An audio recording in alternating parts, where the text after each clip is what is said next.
都希望有多一啲 layer 嘅夢嘅出發點去令人睇，會覺得咦有共鳴。我都可能睇啲畫面啊，或者嗰個夢嘅操作咧，都依稀好似自己發生過喺自己身上咁樣。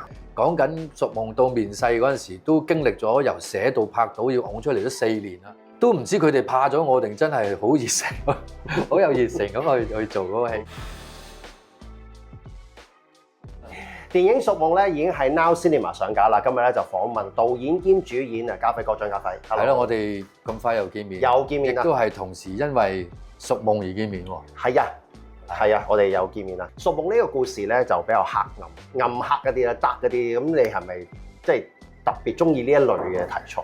我自己都講唔出嘅，有一啲偏愛喺一啲係咪一定係黑暗咧？即係又未必一定係黑暗喎。但係黑暗裏邊所尋找到得翻嚟嘅戲劇啊，好似嗰個空間好似大啲咁。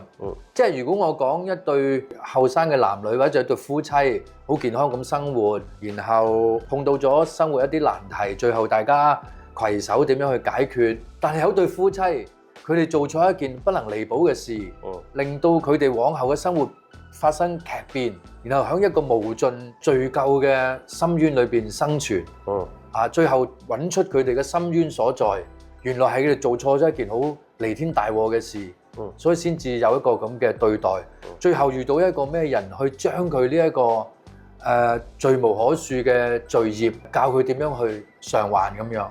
咁好似講上嚟係咪好似多嘢做啲咁樣？往往可能我係出自於唔係一定話黑暗或者悲劇啊，而係希望剛開始嘅時候都係想能夠構造嗰個劇情啊，嗰個戲劇化咧，即係如果簡單嚟講，可能係我自己對一啲重口味嘅戲劇性嘅嘢嘅偏愛多啲，而並非係個別地去講你中意鬼片啊，你中意好黑暗嘅嘢啊，你中意好神秘嘅嘢。咁其實我個出發點就唔係源出於即係最基本嗰個發生件事嗰個底蘊咧，就唔係嚟自頭先所講嘅地方。咁拍呢套戲滿唔滿足到你自己啊？我覺得我經過咗今次嘅熟夢嘅經驗咧，先至覺得滿足唔到我自己。當然喺拍嘅時候啊嘅途中啊，或者之前啊，我都認為我自己係我冇得諗滿唔滿足到啦。根本上我冇時間諗啊嘛。咁你只能夠盡力去呈現你所想講嘅嘢拍出嚟啫嘛。咁但係經過拍攝、經過上映，自己去反芻翻呢個件事嘅時候咧，我就覺得滿足唔到。我當然冇意思冇計劃或者冇野心去唔得，我下次要再拍一部咁嘅驚慄片咧，我要好犀利嘅咁樣。嗱，我冇呢個想法喺度嘅。不過如果你個別你問我呢個問題，你對佢滿唔滿足咧？我係唔滿足嘅。我可能我會覺得我去不顧一切地冇約束、冇計算地去再做一次嘅話咧，可能我會滿足多啲咁。有冇邊場戲你睇翻，即係喺戲院入面睇翻，你覺得我都滿意？如果你講齋係我自己滿意，其實好多地方我自己都滿意嘅。有冇邊一個你特別想觀眾留意？都有好幾個㗎，其實。劉俊謙上我屋企見法拉嘅一場啦，我拖住法拉喺路上走嘅嗰一場啦，我自己就好感謝我嘅戲嘅演員嘅，除咗劉俊謙啊、陳法拉啊咁樣。其他嘅演員啊 ，Donna 啊、袁富華啊，阿謙仔嘅媽媽啊、葉綺文 Natalie 啊，甚至乎爬入嚟嗰隻女鬼啊，都唔知佢哋怕咗我定真係好熱誠，好有熱誠咁去做嗰個戲。所以我喺個過程裡面，其實我係真係整體多謝佢哋嘅，好難個別話你特別多謝邊個啊咁樣，包括我嘅 crew 啦，係嘛，後期嘅製作公司啦，咁我都好多謝。點睇啊？劉謙同埋法拉呢兩個對手，我冇咩分高低，佢哋邊個做得好定邊個做得唔好，邊個大啲邊個細啲。咁總言之，我 overall 佢哋我嘅成班演員咧，我都冇感覺到佢哋係演得唔好，或者我唔滿意，或者甚至乎佢哋有啲演繹咧係我未諗得到啊！佢哋已經俾咗我啦咁樣。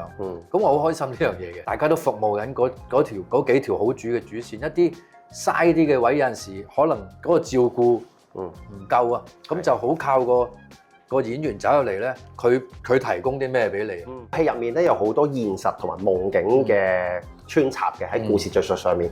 咁夢境入面咧亦都有好多好充滿張力嘅一啲劇情。你點樣可以平衡嗰個劇情上嘅表達，即係帶到嗰個緊張嘅氣氛、驚慄，但係同時又希望觀眾睇完之後容易代入到角色嘅世界。因為電影係一個創作嚟㗎嘛，咁我自己就會覺得，咦？如果我個牌頭打出嚟係屬夢喎，夢嚟嘅喎，咁我喺夢境嘅世界嗰個創意啊，我首先就唔可以令到觀眾睇完呢部屬夢咧，佢啲夢都幾流嘅喎，即係咁又叫屬夢啦咁樣。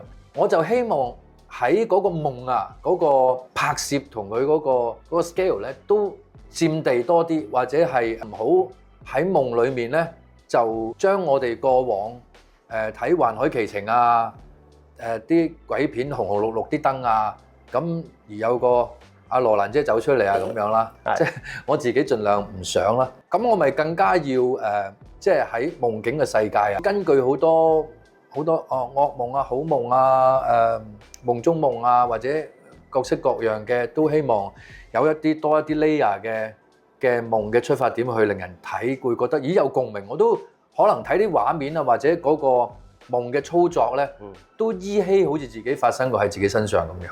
咁呢個首先係我自己即係我覺得必須要同觀眾交代嘅一方面先。咁至於劇情，我覺得可能你見到有一啲攞獎或者好多文藝片或者去得到一啲獎項嘅戲咧，都唔複雜㗎。文藝片好抽象咁樣去講咗個故事，但係就得獎啦咁樣。我亦都當然冇諗，唔會響呢方面去諗啦。只不過我冇諗過獎唔獎嗰啲嘢，我邊敢咁諗啊？係咪先？我會覺得喺呢個世道，大家都變化得好快啦。即係講緊屬夢到面世嗰陣時，都經歷咗由寫到拍到要拱出嚟都4年啦。即係2年前拍呢部戲嘅時候，我都係盤住一個唔好太令觀眾要好燒腦、好複雜嘅文戲啊，去帶領住一個悲慘嘅故事，然後將個夢去 mix 一齊咁俾展現俾大家睇。咁我都覺得，咦，唔好成日都咁複雜咯，不如即係簡單易明啲，然後俾一啲夢嘅創意俾大家睇到。當然可能有驚險，亦都有往事，亦都有悲情喺裏面嘅。我自己揸住呢樣嘢睇啦。咁呢一刻嘅我嗰一刻嘅我，或者呢一刻嘅我都唔知自己啱唔啱噶嘛。即係正如我琴日我先專登刻意去睇翻一啲舊嘅片啦。咁當時我都係拍案叫絕嘅，即係嗰啲電影我都係即係哇太厲害啦！呢啲電影咁樣，即係喺我個印象裏邊都係冇辦法忘懷嘅一啲電影嚟嘅。咁但係我琴日專登 click 翻出嚟睇嘅時候，我覺得哇好慢啊咁樣咯，死啦！點解咁樣嘅？但係我當時覺得好好睇，好緊湊喎。點解我而家睇覺得哇慢成咁樣嘅？即係只係咁咋？我當時我冇呢種感受噶嘛。咁電影就係不斷咁去滿足觀眾嘅需求而誕生嘅咁樣。咁我又問翻自己啦。咁你覺得你點先可以滿足到觀眾嘅需求？咁我又唔知喎。咁我又相信冇人會知喎。好多人都覺得自己以為知，咪跟住咪啊 ，hi，just to say hi，咪 hi 埋咯。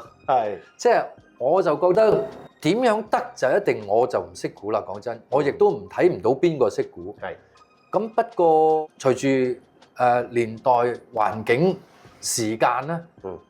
可能作出一啲我哋嘅決定啊，或者一啲節奏啊，都係要有所應運而生，去配合一啲唔同嘅年代咯。我唔係話我頭先睇嗰部舊戲係唔好睇嘅，但係你永遠都會記得佢當時好震懾到你嘅印象。但係隨住年代嘅變更咧，嗰部只能夠講係你依稀你喺你嘅歷史裏邊印象裏邊係一部好睇嘅戲。但係嗰部戲如果而家上，佢一樣可以係一部唔好睇嘅戲，俾萬人唾罵住一部嘅電影，都有可能係會咁樣嘅反應咁樣。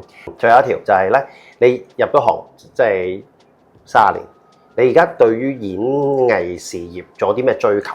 有啲尷尬嘅而家，即係我好似有一種好難言喻嘅感受咁樣。我對演戲啊，我對電影喺呢一刻嘅我好似有少少嗰個心態好似好唔協調咁樣啊。那邊廂我又即係對好多唔同嘅角色啊，或者組合啊，或者題材咧，係仍然嗰個慾望好大嘅。但係到咗而家，你問我咧，我都有呢個方向喺度嘅。不過好似多咗一個方向咧，就係話好似覺得有啲攰添咁樣，同埋好似覺得好似有少少有氣無力咁樣。唔知係嗰個氣氛啊，定係我年紀啊，定係嗰個經濟啊，我都分唔清楚啊。其實，不過你而家咁問我，我咪坦白答你咯。